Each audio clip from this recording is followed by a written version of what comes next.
Hello everyone. Hi everyone.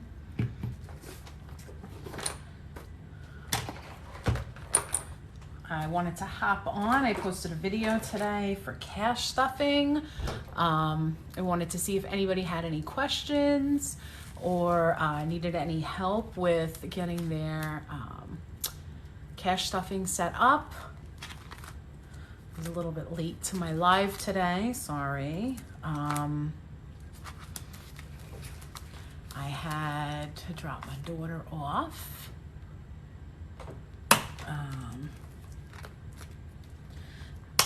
Decided that I'm gonna try to do various times for lives rather than just doing them at night, so that way then whoever is around can come on and ask some questions.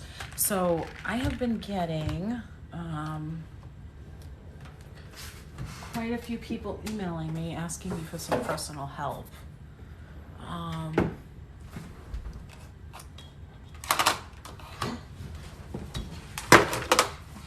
So I am going to whoops, besides break my mouse.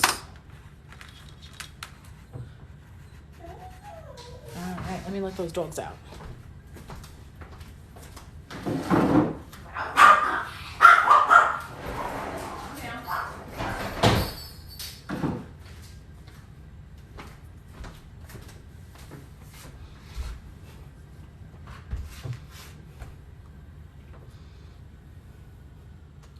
All right, hello, welcome. All right, so I am going to set up, do some work online. If anybody has any questions for the cash stuffing,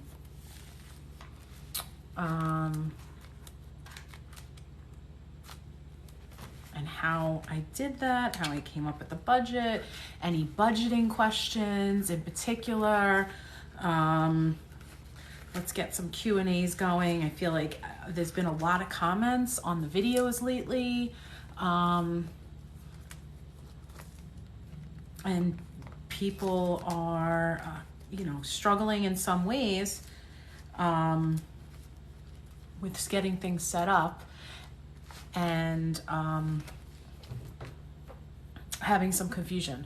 So I wanted to try to clear up if there's any questions as far as setting up your monthly budget. So far I've posted steps 1 through 4, just to go back over it. Step 1 is setting your goals. You got to make sure that you set those goals. The only way you're going to get yourself debt free and start working towards some financial freedom is setting some goals. And I know it's maybe some people feel uncomfortable doing that, but setting those goals is really key towards making an intention and being intentional. And then sometimes when you feel like you might be struggling to see any kind of progress, or might be struggling to, why am I doing this to myself? Those goals are important to go back and look at. So that's the first thing. That was step 1, and that was posted, to set those goals. And your why. Why are you doing it? What's your why? For me, my why is my family, my mental health. I was fed up with being up at night, struggling with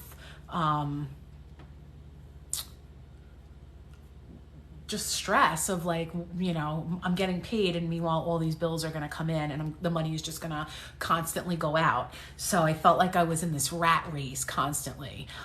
So it's important to, that's my why. For me, my why was my family, my mental health, and just being in control.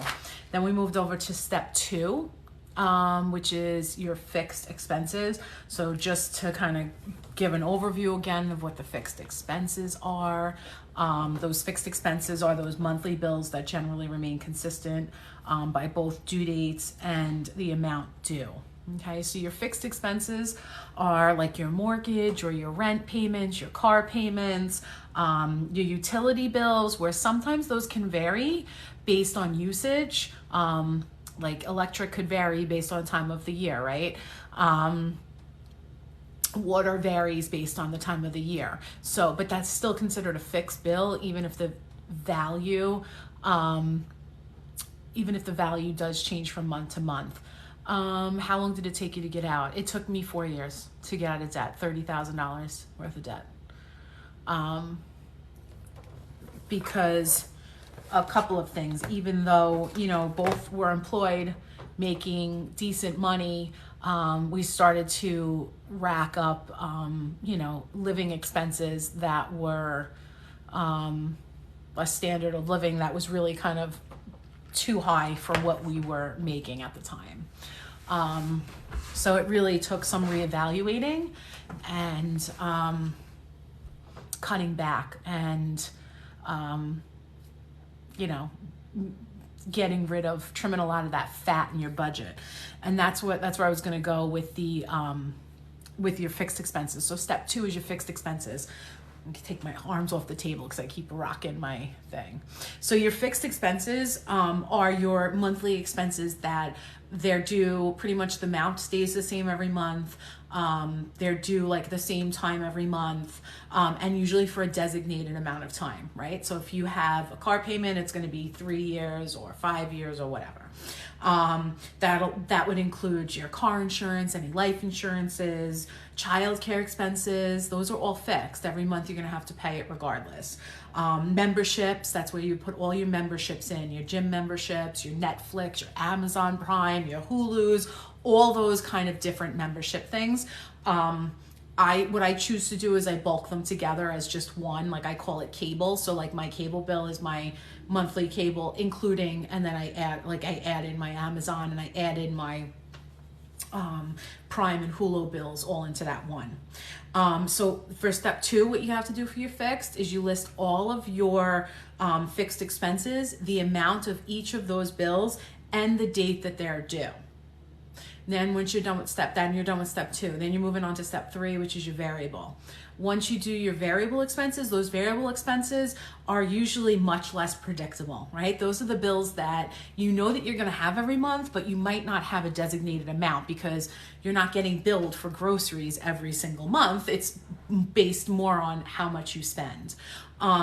So the variable expenses, they tend to change monthly and they're based on choices that you make. Okay, so that's important. So that's where you can start to trim the fat. If you really need to start to cut back some of your monthly expenses, it's those variable expenses that you'll be able to trim the fat. Some examples of those variable expenses again are your credit cards. Credit cards are a whole separate entity too, but they are variable, right? They're your variable expenses. Your gas bill, like your gas for your car, your groceries, restaurants or quick stops. That's where like your Dunkin', your fast food, all that kind of stuff would go in there. Your personal care, your hair, your nails, cosmetics, all that kind of stuff. Entertainment, right? Going to the movies, going to a play, going to a concert, going to the casino, all that stuff. And then your medical expenses. Some people need to put money aside for medical expenses if they don't have good or coverage that covers a lot, so unforeseen medical expenses. And then your luxury services too. So those luxury services include like if you have somebody to come and clean your house, if you have somebody come and cut your lawn, if you bring your clothes to a laundry to get dry cleaned and stuff like that. So step 3, excuse me. Step 3 is listing all your variable expenses and an average amount due and the due date. Okay, so you would also do your due date there as well.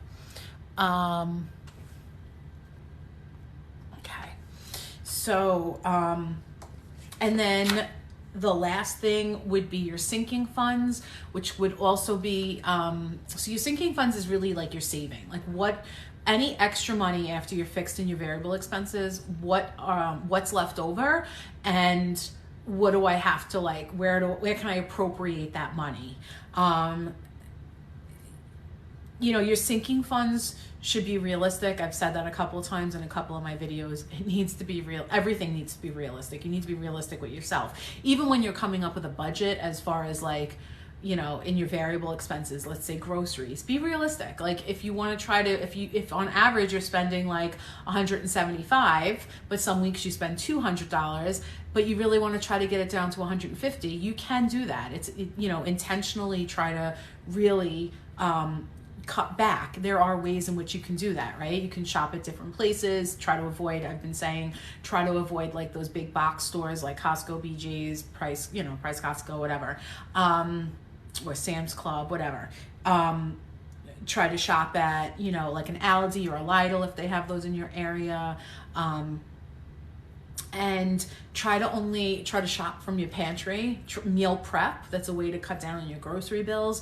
Meal prep, so that you have like your meals set out for the day. Try to make for the week. Try to make meals that you already have some food and supplies on hand. Use what's in your pantry. You know, what I did to kind of cut back on expenses for groceries, I feed a family of 5, was I shopped the sales on Sundays when the advertisements would come in, or they'd pop up online.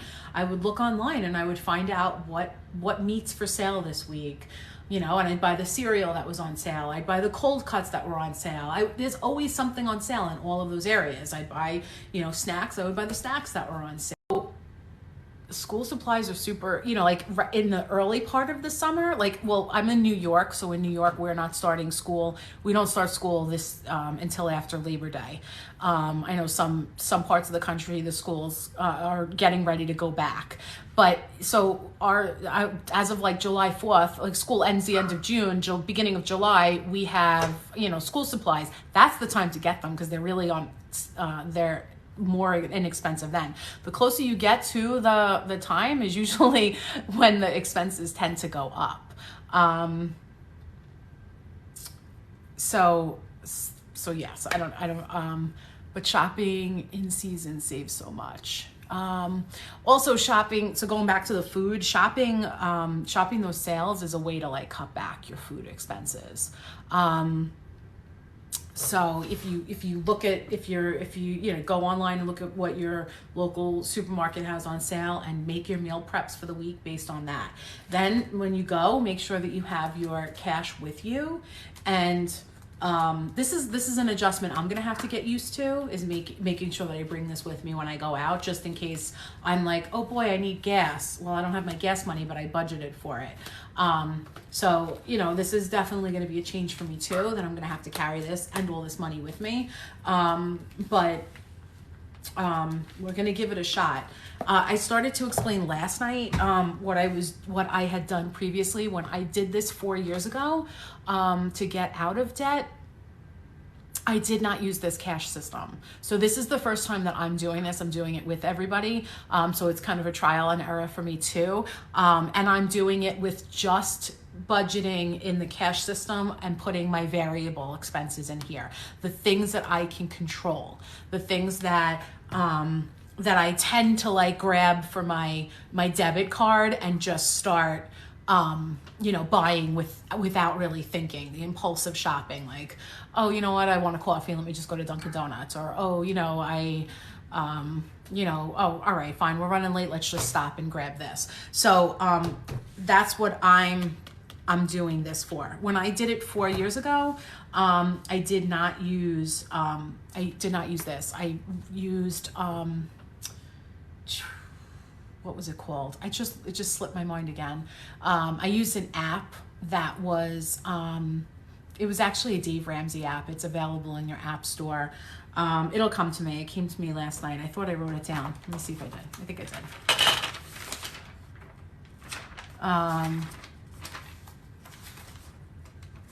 Maybe I didn't. No, I didn't write it down. I used an app because I struggled with the idea of creating a budget. And if you guys are like myself, I have a lot of my bills that come out on automatic payment. So I struggled with the whole idea of doing the cash stuffing when I first did my debt journey, because I was like, how am I going to do that? Why am I going to take my mortgage payment out and put it in here if then it's automatically going to get withdrawn from my debit, from my, my checking account? So I kind of struggled with that. So I felt like using an app and keeping everything digital would be better. And it did work. It worked. It's not called Mint. I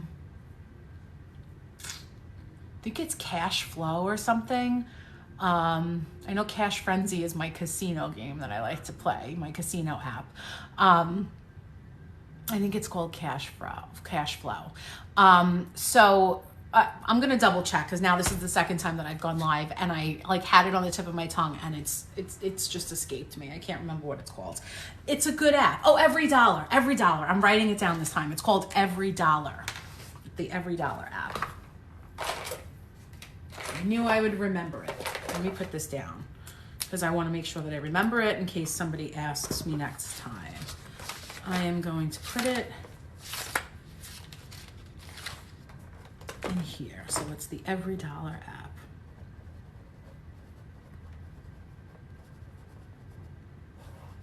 Okay, so the name of the app is the Every Dollar app, and it's really good. However, it uses Dave Ramsey's philosophy. And if you joined me last night and you've been kind of listening to what I've been saying, I read when I first was introduced, when I first decided I was going to get my shit together and get my finances in a good place. I listened to Dave's podcast. I read his book.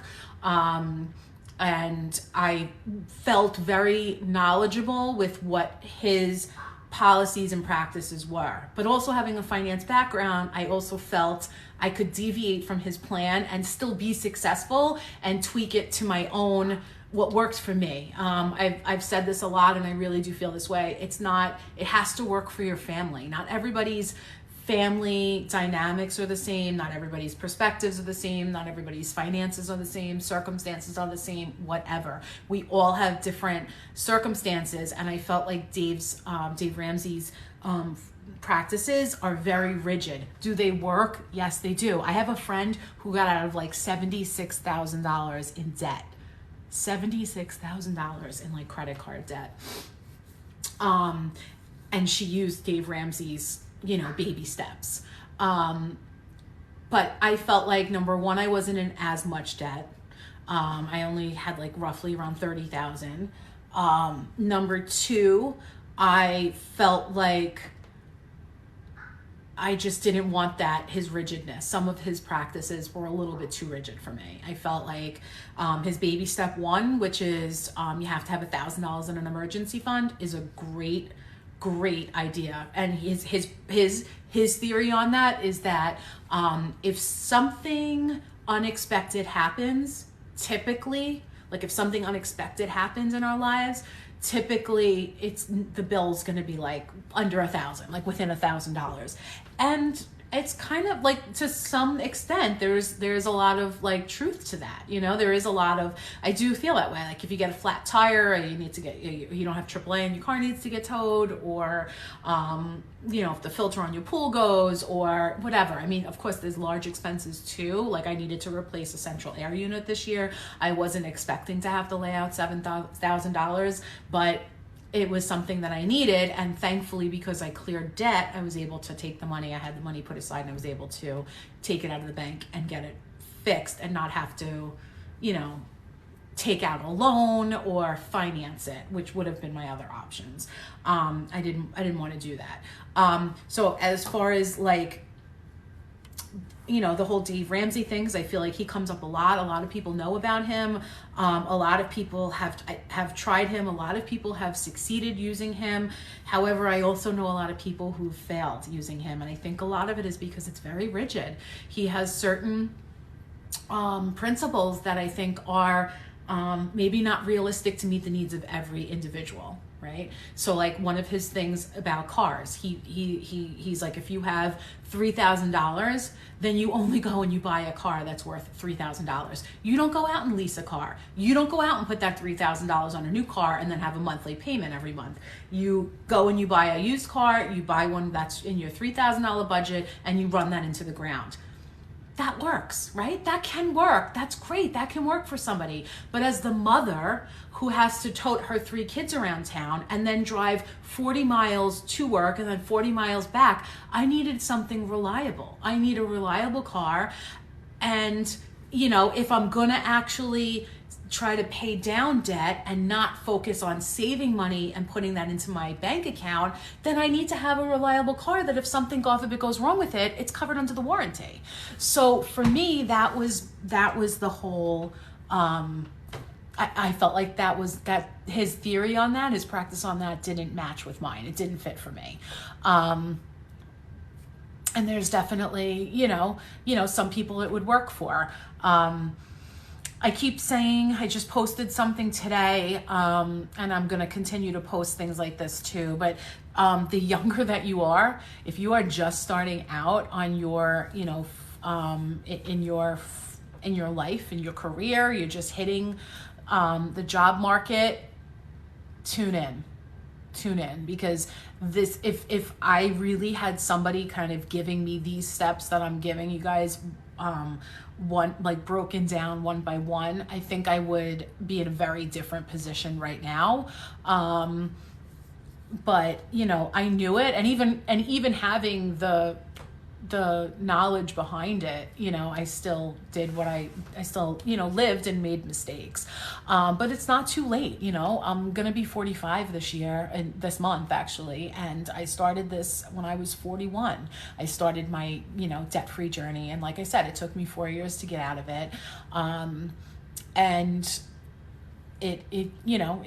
now I have the tools and the knowledge to be able to share it. And my one goal here is just to be able to just help people kind of see through the thick of it, you know, because I know the fears and the anxiety and the stress that comes with sometimes feeling like you're barely keeping your head above water. And it's not comfortable, you know, it's stressful, it's not healthy. And unfortunately, I think that this pandemic has really taken a financial toll on a lot of people. And, you know, I think that more people now than ever kind of need, you know, some kind of guiding to get themselves to, you know, some kind of financial, like a financial freedom. So kind of going back, if you have questions, drop them in the comments. I'm going to, you know, answer the questions that have come in. So going back, we left off with the sinking funds. So those sinking funds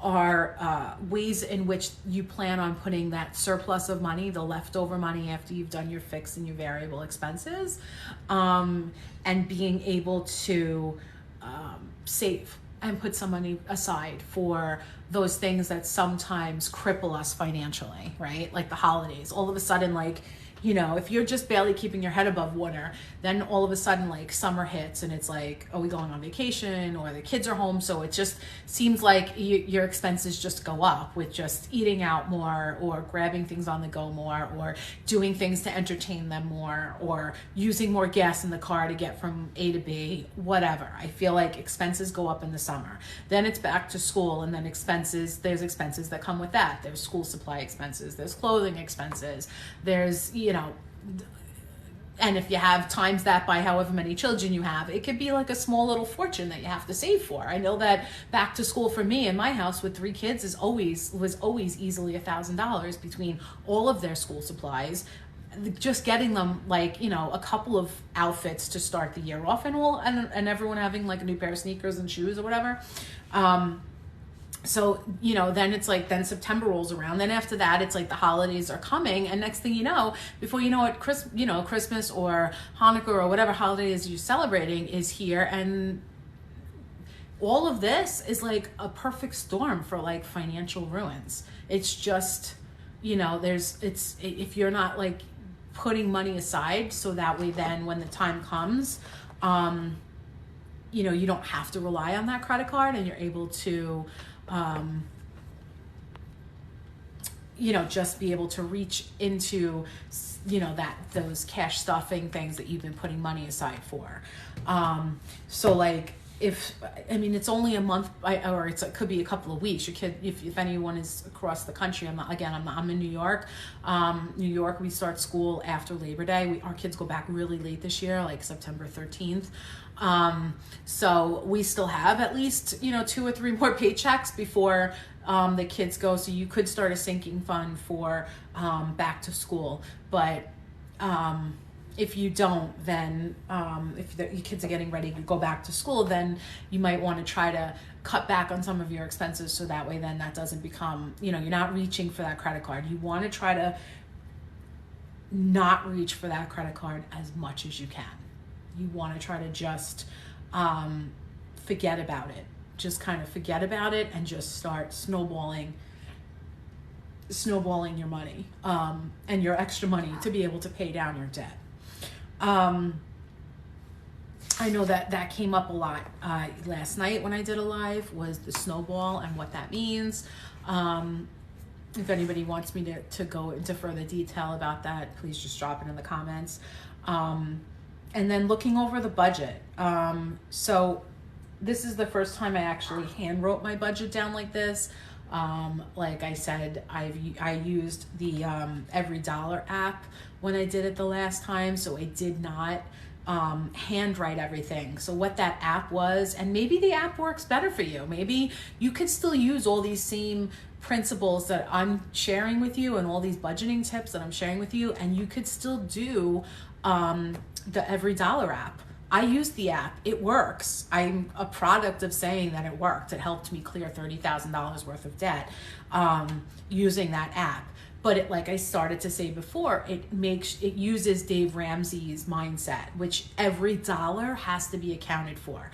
So if you go back and you look at the video that I posted about my August budget, you'll notice that after my fixed and my variable expenses, and after my fixed and variable expenses, I had like $1,700 left over to appropriate to those like sinking funds. So I was like, I'm just going to do $1,500 into the sinking funds. So I put the $1,500 into the sinking funds, which then leaves $227, and I called it incidentals or whatever, extra or emergency or whatever. If you're using the Every Dollar app, it doesn't give you that. You would have to, you would have to create a line item and actually call it like incidentals and put like the $227 over there. It doesn't want, so if you make $5,465 a month, you have to appropriate every single dollar in that app. Otherwise it stays red. It doesn't let you. So, you know, you can manipulate it, you can play around with it, to add line items in your budget that work for you.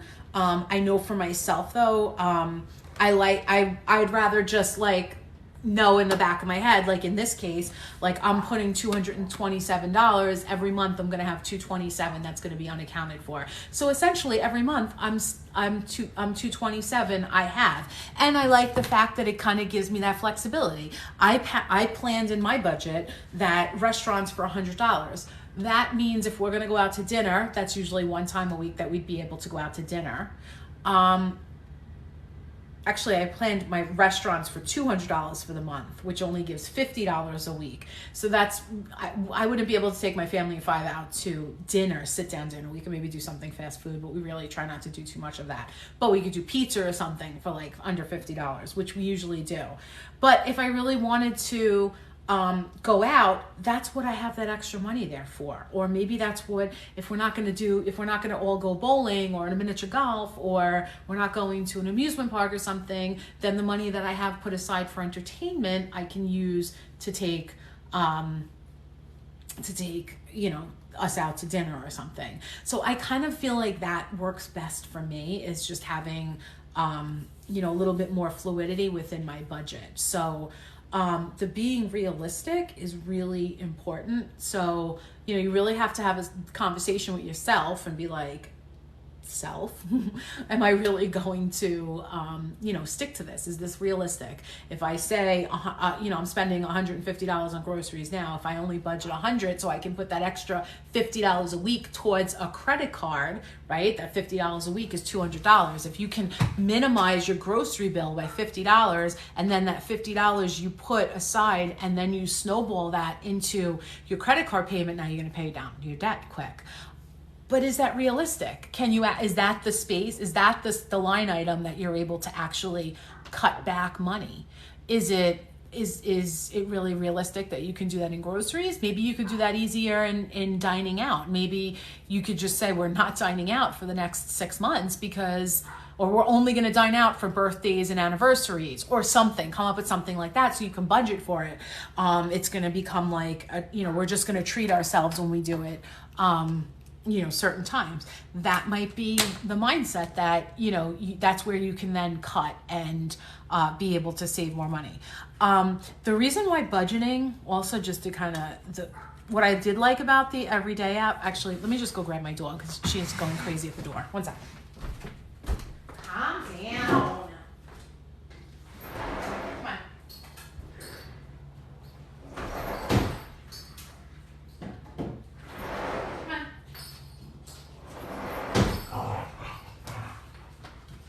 Okay, sorry. What I liked about the Every Dollar app was that it really made me think and be intentional with where I was spending, like how I was really spending every single dollar. I mean, it really makes you like hyper focus on every single dollar that you're spending, where I find with the cash system, it's not as, you're not going to be as, I just find I'm not going to be as hyper focused. It's more going to be like, this is the money that's in there. That was the money that I budgeted for it.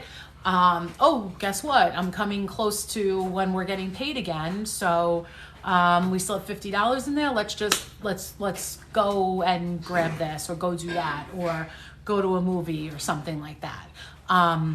So where like if you're gonna go to the movies, you have to like literally write that down. But it's good in the beginning to really have that practice of itemizing every single dollar and where it goes. It'll help you kind of track where your spending is and where you would be able to trim back some spending. Some little tips, which I'm actually going to write as I do them because I'll probably create videos for it. What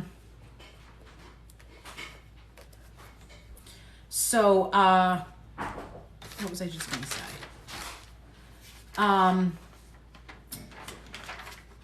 One of the, if you're just starting out and you're like, if you're just starting out with working and you have very few bills and very few debt as of right now, I recommend doing a third, and a third of your post-tax dollars.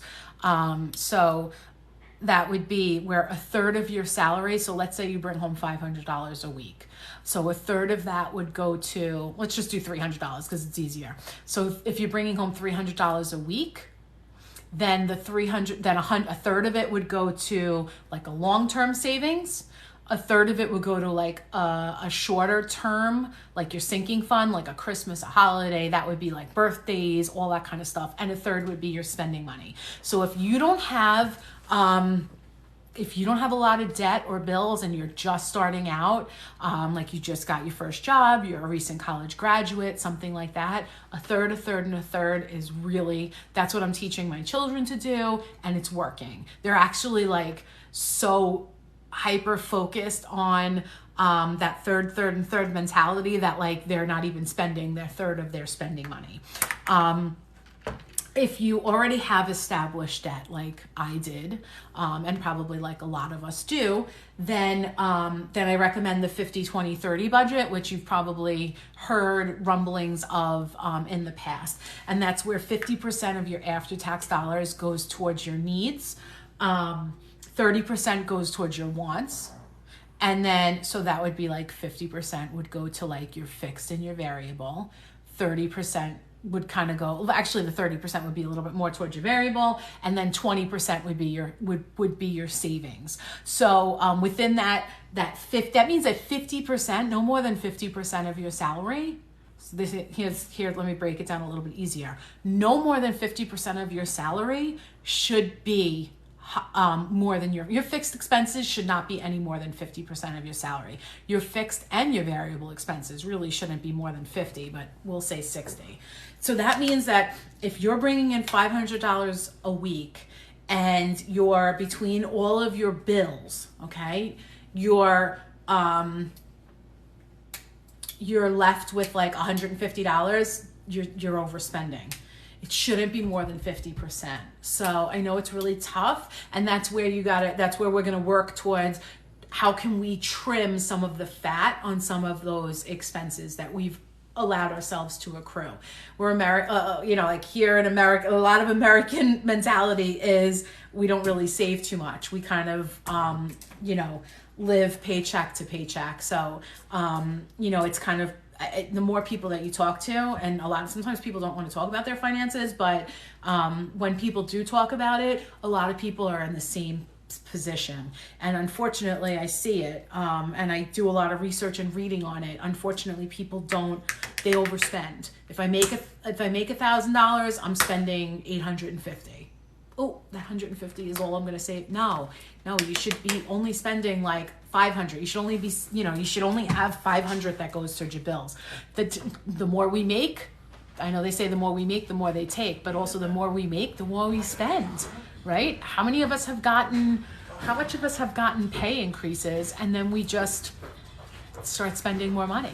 If all of a sudden you get a raise and you're getting $100 more in your paycheck, are you putting that $100 aside, or are you all of a sudden spending more money? I mean, be honest. Like I know that's what I did. How was work? Yeah. I know that's what I did. So it's all just being transparent with yourself and with us in this process, as you're going through this. The more you make, the more you end up spending. It's kind of like our motto, I feel like, in a way. All right, let's see. Has anybody got any questions? Thank you for the follows. The Every Dollar app. Yes. Okay. So that Every Dollar app, I'm going to put that Every Dollar app. I do think that that's good if you feel that you're more of a digital person and you work better rather than actually handwriting out a budget. I'm recommending handwriting it just because I feel like when it's written, it's like it's easier to do. It's more to stay committed to it. But if you feel that, using the app on your phone is more realistic for you, that's fine. Your journey, as long as you get to that finish line, it doesn't matter how you get there, right? We're all going to get there. As long as you're committed, dedicated, you have your goals set, your whys, we'll all get to that finish line at the end. It's just how we get there. All right. Anybody have any questions on credit cards? That's really the big thing. And that is really going to be the main key as far as getting you out of debt, is those credit cards, and getting them underway. So after you've itemized all your fixed expenses, after you've itemized all of your variable expenses, that extra money, because you should have had in your variable expenses, you would have your credit cards listed in your variable expenses. So you would have, let's say this would be, I'm just using this, I used this last night in my live, so I'm going to reuse it. So let's say that, because in my budget, because I know there was some confusion, in my budget there is no credit cards, right? I don't have any credit cards. I'm debt free. So any additional money that I have, I don't need to use to pay down a debt. I could use to pay down a loan if I wanted to. If I was following Dave Ramsey's philosophies exclusively, I would do that. but I'm not doing that. And the reason why is because the loans that I have, the one for my pool, the one for my solar panels on my house, and those two loans are 0%. So I'm a finance person. 0% is basically I'm borrowing somebody's money interest free. Why would I take money out of my bank when I'm accruing interest in my bank, or I have money to then invest, when I can just borrow the money and it's interest free? That's not Dave Ramsey's philosophy. That's Cheryl's philosophy. I agree. I believe in that. And as a finance person with that mentality, I don't think that that's setting somebody up for financial ruins if you are getting 0 or low percent interest. If you can get a car loan and your credit is good and you can get an interest rate of 0 for 60 months to buy the car, do it. I mean, as long as it's within your budget and you're not overextending your needs, there's nothing wrong with that. You're basically borrowing money from somebody for free. But those are usually only afforded to people that have good credit. And if you are kind of, up to your neck in debt, then your credit score could be also taking a hit. So we let's talk about credit scores too in a couple of minutes, because that impacts a lot. So let's go over the credit cards. So hypothetically, let's say, and this was kind of like a mock of like what I originally owed when I was doing all this. I had a Chase loan that was like $12,500, and it was a minimum per month of $500. You probably can't see this. I'm gonna need to get a whiteboard, but whatever. So I listed it. So Chase, the overall balance, the total was $12,500, and my minimum every month on that card was $500 a month, right? The more, if your credit limit on your card is $20,000, I'm just using random numbers. Let's say it's even $5,000. If your credit card balance, if you have used almost the amount of your credit limit, then your monthly payment is going to be upwards of quite a few $100s, right? So if I only had a $12,500 balance, but my credit balance, my overall limit was like $13,000 on that limit. So the credit card was almost maxed out. So the interest was at its prime. And my monthly payment was, I didn't have a $50 monthly payment. I had a $500 monthly payment because I didn't have any available credit. I had used most of it. Okay, so that's one. So the more you put on your credit card, that higher that monthly payment's gonna be. Then I had another Chase one for $10,000, which was roughly $400 in minimum payment. That means minimum. I have to send $500 to this credit card and $400 to this one. And I'm not even touching the principal. All I'm doing is just paying the interest with almost $900 from our salary or after-tax dollars. That's like insane. I started to really once I wrote it all down. That's why I do agree with like writing it down. Once I wrote it all down and I actually like let my brain process what I was looking at, I'm like, what the am I doing? Like, what is going on? Like, this is insane. I'm like literally sending out like $1,500 a month. That could be somebody's mortgage. That could be like a crazy bill. And I'm paying it, just hitting minimum on things that I purchased that I probably could have done without, or whatever. That was my own like craziness. So I feel you. If you're here and you're feeling me on this, I feel you too. I remember what it feels like. Then I had a Best Buy, which was like $5,500 balance, and that was like $150 a month. Then I had an Amazon card, which was like $3,000, and it was $125 a month. And then lastly, I had a Target card, which was like $2,500, and that was $100 a month. So now, let's say that so now how you would do this is I would list all of these. These are my variable expenses. I'm not seeing it. You can't see the paper, right? First of all, it's backwards. Can you see now? And I think everything's delayed a little bit. I'm kind of wording everything too. I really need to have like a whiteboard. It would probably be a lot easier. But I'll just hold it up here. So if I was doing my variable expenses, okay, if I still would have currently had to have all these, let's say I currently had all this debt right now and I had to appropriate funds for this, all of that total comes out to $1,275. Okay, all of these minimum payments come out to $1,275 a month. My budget, the one I shared with you, which is one of my videos, go back and look at it.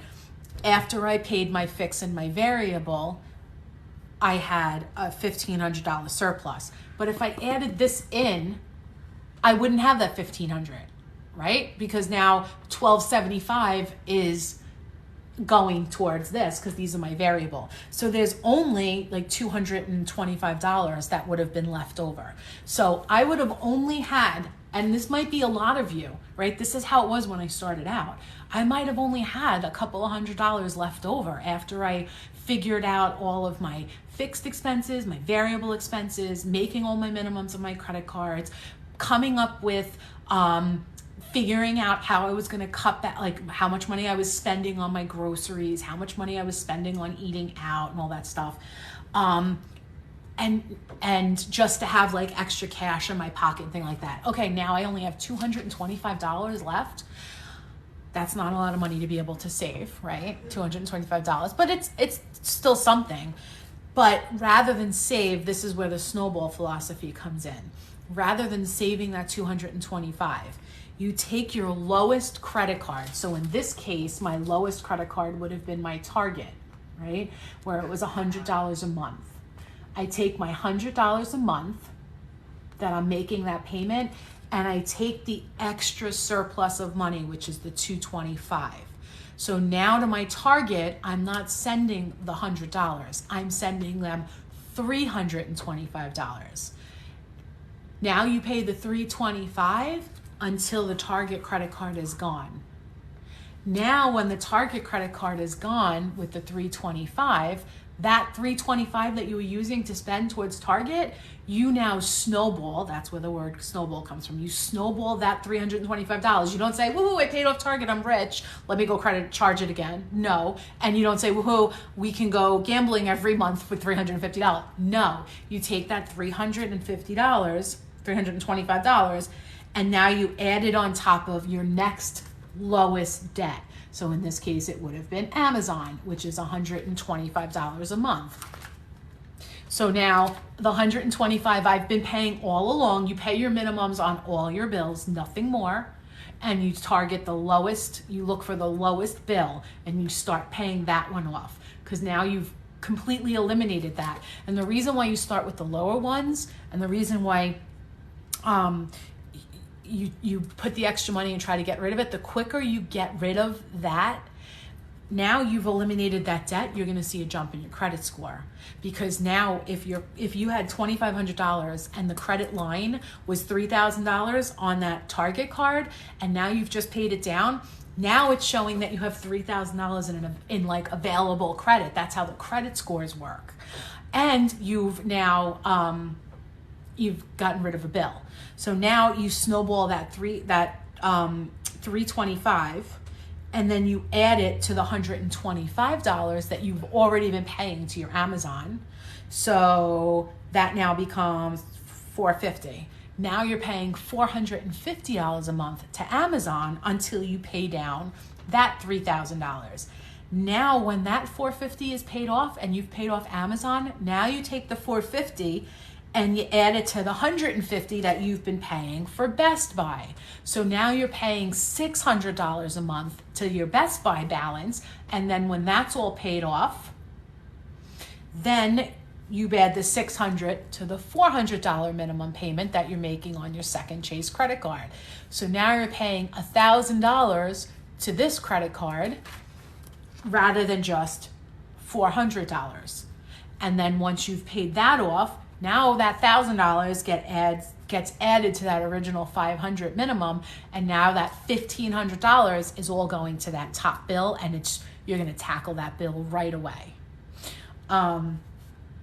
That is the snowball method, or the avalanche method. You might have heard it like that too. That is like Dave Ramsey's,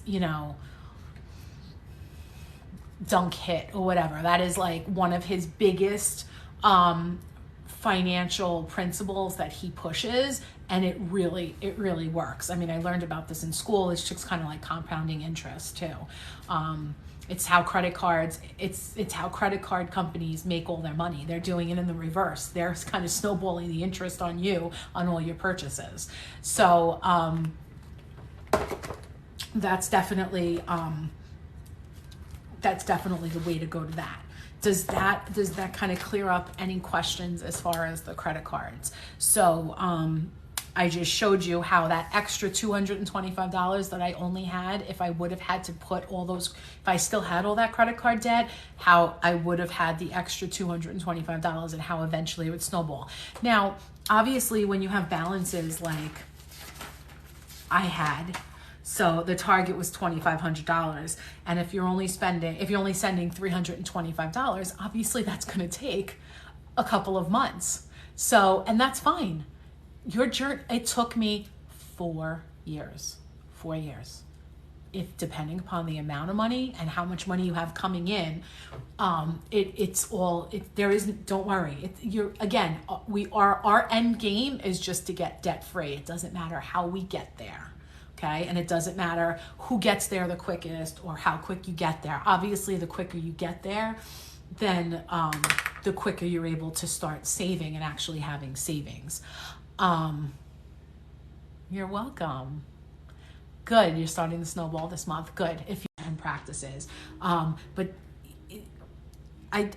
don't get defeated by how long it's going to take you to get there. Okay. I needed to continuously remind myself of that. And that was the reason why, doing step 1 and setting your goals and your why are so important, because, otherwise, you kind of feel like defeated a little bit, like, oh, I'm still like all this, I have this extra $225 and I want to go buy myself new clothes. And you tend to, get defeated and feel like, what am I living for? I know I had to keep being like recalibrating my mind and keep myself like aligned and focused. And then once I paid off that first credit card, it all just started to make sense. Even though the journey still took a while, once I paid off that first credit card, it was totally rewarding. And that's how I treated myself. Once I paid something off, I went and I did something for myself. Do not deprive yourself. I used this analogy last night and I'm going to use it again. It's just like losing weight. If anybody's ever gone on a diet or they've looked to lose weight, you can only deprive yourself of certain things that you like for so long. And then, you crave it and then you could fall off the deep end. And if you deprive yourself too long, then you almost kind of feel like, especially if you're not seeing any wins or loses in this case, like if it's weight and you're not losing enough weight, you start to feel like a little defeated. Try not to let yourself get defeated. Put in your budget, clothing. Maybe you're going to go shopping every 4 times a year, every 3 months. Maybe you're just going to try to save, maybe you could, maybe you're a great shopper and you know how to shop, and you have a great sense of fashion, and you could just, maybe only $200 is all you need every couple of months just to buy some new trendy things to add to your wardrobe. And that would only be like $50 a paycheck. So maybe you have that. Maybe you could, cut out going to Dunkin' Donuts, and the money that you use, put that aside for, something that you want to do for yourself, whether you want to go to a concert, or that you're having an upcoming girls' weekend, or you want to buy yourself some clothes, or you want to get a new tattoo, or whatever, something. So just don't deprive yourself along the way. Do you recommend paying off the credit card debt before you create sinking funds? No. I recommend that you try. I mean, in this case, like where it was a small amount of money, at some point you're going to have to appropriate for those sinking funds. So like at that point, your sinking fund shouldn't even include like anything long-term, like retirement or investments or anything like that. Maybe your sinking fund you could only have one. Maybe you're just going to put money aside for the holidays, because that's usually a big expense, and that really people tend to. So, we only have a couple of months now from now until the holidays. See if you can maybe make cuts in other parts of your budget. In particular, look at those variable expenses. See if there's ways that you can cut back some of those variable expenses, so that way then it can free up some of your money. So that way then you could put that extra money maybe into a sinking fund for Christmas or holiday, or any holiday you celebrate. My apologies. So see if, and then starting in January, then you would start for the new year, right? So now you have 12 months and you come up with a realistic number, because what'll end up happening if you don't try to put some money aside, then all the effort that you'll make between now and I'm just going to go on the holidays because I used it as an example, but then all the effort that you made from between now and the holidays to pay down that debt, you'll not have any extra cash and you'll end up just recharging again. So it becomes like this vicious cycle, right? It sounds familiar. This is like what we all get ourselves into. You pay something down, then you charge it back up because now you don't have the extra cash to go and do something that you needed to do. So,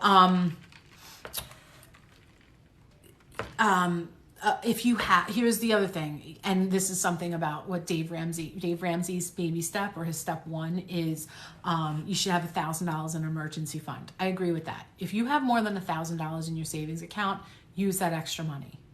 I had somebody last night say to me that they had over $10,000 saved, but they have credit card debt. I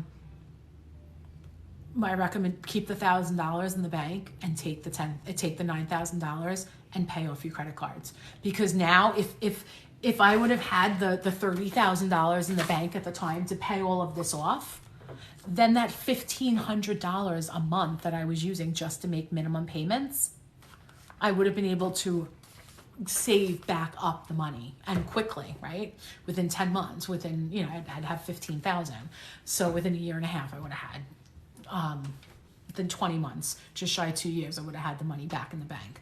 So my recommendation, if you have the money in the bank too, is to definitely take it out. Just keep $1,000. Because, and I know it's really hard, like if somebody, like I'm sure that woman or that person, a follower, had been saving for a long time, or possibly it was money that was given to them in an inheritance, and maybe it was just what they needed for like sanity. They felt comfortable with it. I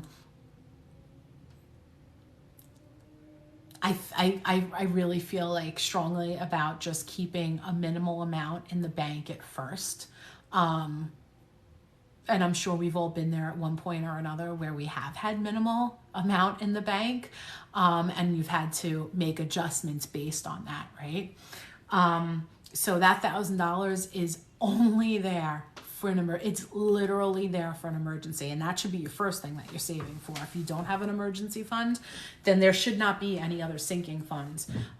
It should be then for an emergency fund. You should be putting $1,000 aside. Then once you have $1,000, then because if God forbid something goes wrong with the car, or those are the kind of expenses, and those are the things that people tend to just take out their card out of their pocket and they just pay for. Let's see. I felt like I was something else that I wanted to. Did I answer your question? I hope I answered it good enough.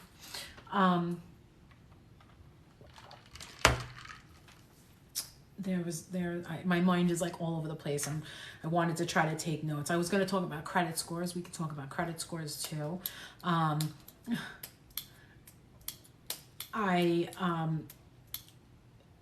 Here's the trick about credit scores. Two things. I should do this as a quick tip too. I've started making some videos. I just haven't posted any yet about quick tips. If you want to try to get your balance on, if you want to try to impact, like if you're looking to buy a house, or you're looking to make a major purchase, like take a loan out, like refinance your house or something like that, a way that you can try to get your credit score up is by making sure that your balance on your credit cards is less than half of what your limit. So you have a $10,000 credit limit on a Chase credit card, your balance shouldn't be any higher than the 5,000. Once you go up over that 50%, your credit score drops tremendously. So if you let's say you're at $6,000 and you don't have the $1,000 to pay it down to get yourself under that $5,000 threshold, or let's say you have multiple credit cards and they're all over the 50%, your best bet before your credit score really starts to take a hit, call your credit card company and see if they can increase your balance. Ask them if they can increase your balance so that whatever balance you already have out, like I said, if it's $6,000, so let's say that you have on your $10,000 bill, you should be no more than $5,000 in debt to that bank. See if they can increase you to $12,000, because now you've increased your credit limit and you are at half of it, so you have 50% of it. So that should help to increase your credit score. Another really good quick tip, as far as credit, to help your credit score with the credit cards, divide up your payment. So let's say that you're going to make that $150 payment. So today's August 2nd. You would send $75 today. And then when the credit card is due on the 15th, you would send the other $75. The first payment that you send on the 2nd would count towards, it would satisfy, it would basically, that was your minimum balance, right? Oh no, your minimum balance is 150. If your minimum balance is 150. You could just divide it up. You would send them 75 and then you would divide them and send them another 75. And what happens is that shows that you're making 2 payments a month, even though it's still for the same dollar amount. So that's a quick little tip to try to help improve your credit score right there. Also, I had somebody inbox me and ask me or comment on one of my videos about how they are going to get a house. Do I have any tips for them? Yeah, my biggest tip is do not take out anything. Do not go and buy a house, buy a car. Do not go and apply for a loan for furniture or appliances or anything like that. Do not do anything, because the day before, usually the day before you go to close, they'll rerun your credit scores, and if they have changed, you could have screwed yourself on your interest rate for your mortgage. I'm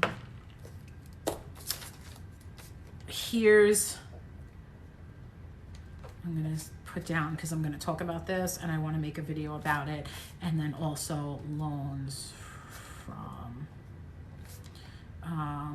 job, okay, and retirement. All right, let's talk about refinancing your house. If you've read Dave Ramsey, if you've followed him or anything like that, he does not recommend that you take out a loan or refinance your house to pay down any debt. I do not agree with that, especially right now. If Dave Ramsey's philosophies were written 20 years ago, right now with the pandemic and with everything that's going on, the interest rates are so low that if you can refinance your house and you can lower your interest rate on your house, and you can take money out from your equity and pay off your debt, and your monthly bill for your mortgage either stays the same or possibly goes down, not if it goes up. So you only want to take out enough money so that your mortgage doesn't go up, it stays the same.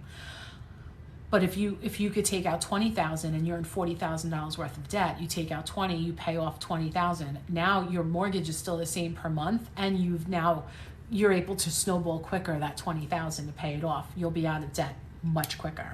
So I do believe that you should, if you have the option to refinance and it's going to put you in a better place, there's nothing wrong with that. Okay, and just think of all the tax breaks that you get and the write-offs from owning a house too, right? We know that there's a lot of tax breaks. So even if you were at, let's say you had a house for 5 or 6 years, and now refinancing is going to put you back up to 30 years, it's okay. It's okay. It's fine. Yes, it ends up costing you more money in the long run. However, if it helps you now, so that way then it frees up money, so that way then you can, have more money in your savings, and be able to live a better life for now, it's fine. So you'll pay your mortgage, or who knows? I mean, in 30 years, you might not even be in the house. You'll sell it for more than what you bought it for, or more than what you mortgaged is for. I do think that that's definitely a really good thing. I'm going to go over 2 more things, and then I'm going to hop off because it is it's 5:16 and I have to get myself ready for dinner for my family. The other thing too, retirement. Let's talk retirement. If you have an option at your job to do a 401k, a 403b, a TDA, an IRA, whatever it is, max it out if you can. Max it out if you can. First of all, Google online. There's calculators out there that'll help you. Like Google something like look, I'm on Google right now. Let me see if I can find it.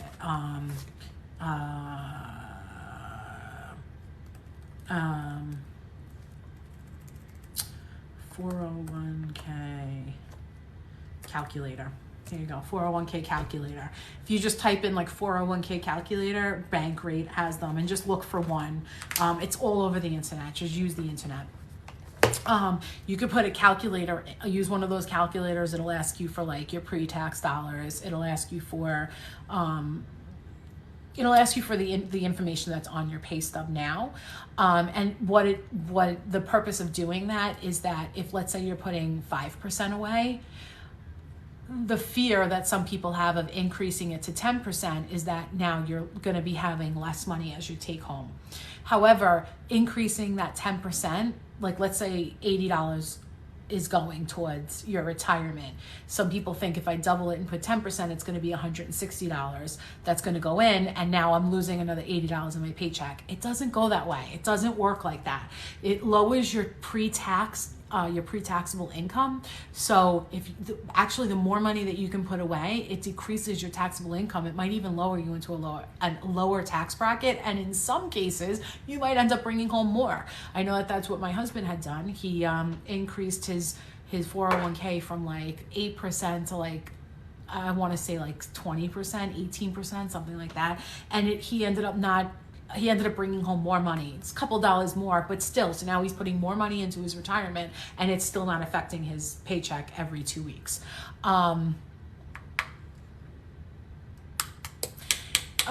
Ways to save for retirement. First, if it's not offered at your job, there's you can contact like Fidelity or any of those online places, and they offer like IRAs. Your IRA, a Roth IRA, is really the best way to try to save money. So write that down, Roth IRA. Do a little bit of research. I will also write it down, and I will come with a little bit more concrete information. Maybe I'll do a video for that. So my recommendation, if you can, is definitely try to increase any kind of contributions, especially if your employer is matching or they're putting a percentage in. Why not? Try to get as much money out of them as you can. And then one last thing I'm just going to kind of touch on, and then I'm going to, I'll kind of, go back over these things in the next coming days or so, is some people have options to be able to take out loans from their pensions or from their tax deferred annuities or something like that. Be really careful about doing that. If you have a 401k, I would not recommend that you do that. Some people think, let me take the money out and then I will pay off my debt and then I can add more. There's a lot of tax. You get hit a lot because you're putting that money in right now pre-tax. So then when you go to take the money out, they're taxing you on that money that comes out, and then they're taxing you on the fact that you were never taxed on it to begin with. So it's usually like a double whammy. And then you have to pay taxes. Again, when you file your taxes, you have to put it in as claimed income. So I wouldn't recommend doing that. If you happen to work for a union, and you have some kind of like an annuity fund or something like that, and you're able to take out not interest-free loans, but even like if like where I work, they have options where you can take out a loan from your tax-deferred annuity, and the interest that you're paying it back to yourself. So even if I'm taking it out with like 4% interest, when I pay it back, that 4% interest is going back to me. So it kind of becomes like, it's a good option. So just be very wary and very careful. That would be like really, if you were in a very desperate situation to have to do that, then I would then maybe look into that, or speak to somebody locally that can kind of guide you and knows your state laws and all that better. So are there any other questions? Otherwise I am going to hop off for today. That's still today at this time.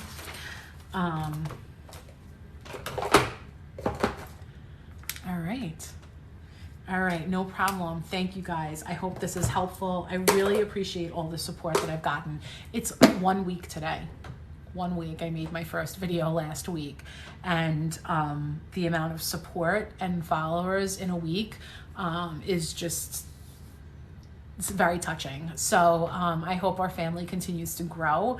I'm an educator. Besides the fact that I have my degree in finance, I'm also an educator. So I am a true empath. I want to help people. So I truly want to help people. And I'm also dabbling with the idea of taking on pro bono some of my followers. So maybe when I get to 50,000 followers, I'm gonna put something out, and I will take on like a couple of you guys as and I'll set up a budget, and we'll do like a one-to-one call or something.